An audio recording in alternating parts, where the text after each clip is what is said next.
In the name of Allah, the Beneficent, the Merciful. Hello everybody, how are you doing? Good, doing great. By the mercy and grace of Almighty Allah, my name is NA Saqib. I'm your IELTS and spoken English trainer and student visa consultant. I've been training the students and professionals at the platform of Genius Institute Lahore for the last 21 years. Dear friends, we have started recordings on IELTS Speaking Part 2. It's an important part because it has lots of impact on the Part 3 as well. So if you perform good in Part 2, and that's a kind of cue card or a task card, your performance in Part 3 also becomes a very good one. Now, lots of students ask me, what is the modus operandi of preparation? How should we prepare ourselves for this task? I always tell them 3-point strategy. First of all, come to know about the methodology of evaluation on the part of the examiner. His modus operandi. Examiner's criterion of assessment must be knowing about the criterion first. Secondly, you must have a lot of practice so that you become a fluent, confident speaker. And number 3, you must have the feedback on the part of the teacher. Teacher can give you the feedback if you are studying in the class, or secondly, if you are recording your stuff, sending to the examiner, and he will evaluate you where you stand at the moment and how further you can enhance your capability of speaking exactly, correctly, and fantastically well in your Part 2. Dear friends, today's topic, which Ms. Samra once again is going to present, is something about decision making. Describe a decision you made with the help of someone.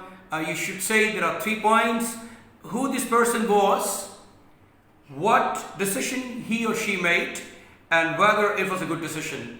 So your time begins. You got 1 minute. This is your cue card. You can prepare it and you can make your notes if you like in 1 minute. This one minute is important because you must spend it making points or your notes, please.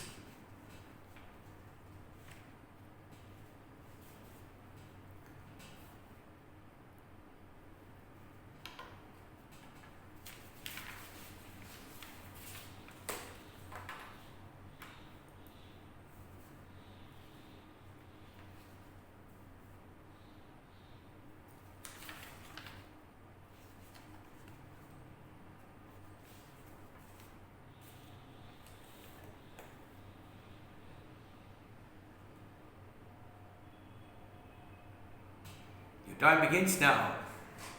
Well, I think that decision making is an integral part of life, and we are constantly making decision, either big or small. If we don't make decision, life will become boring and we will not be able to move forward.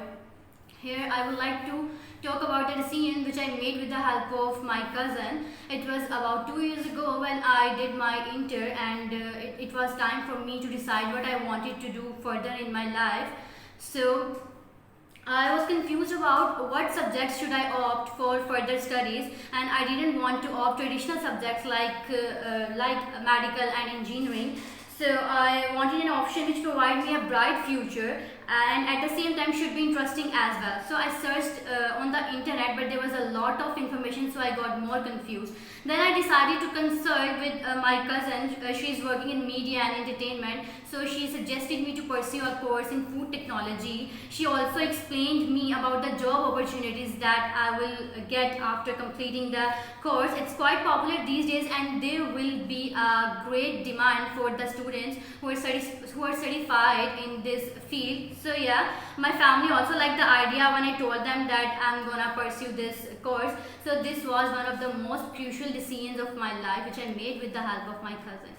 That's lovely. It was a good decision. Sometimes people give you good decisions and sometimes otherwise. So it all depends on them and your association with the people. But anyway, you spoke integral part. It's the integral part. It's not integral. And don't use the inter when I did inter. The examiner doesn't know about the inter. Maybe it's a foreign examiner. You have to explain that when I did intermediate, you should use the full form of intermediate. And then certification, for example, you talked about, when I was certified, your fluency was nice, there was no problem in it. But I hope that you haven't spoken for 2 minutes continuously. With a shorter period of time, you have actually missed some seconds at the end. Anyway, but fluency was good, pronunciation was fine, grammar and vocabulary. She has used appropriate vocabulary regarding the topic, and the grammar was perfectly alright.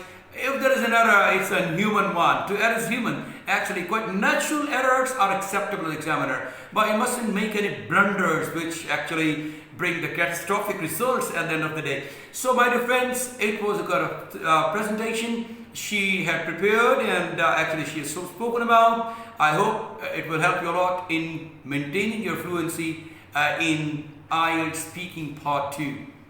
Until then, God bless you all. Thank you very much indeed, and bye-bye.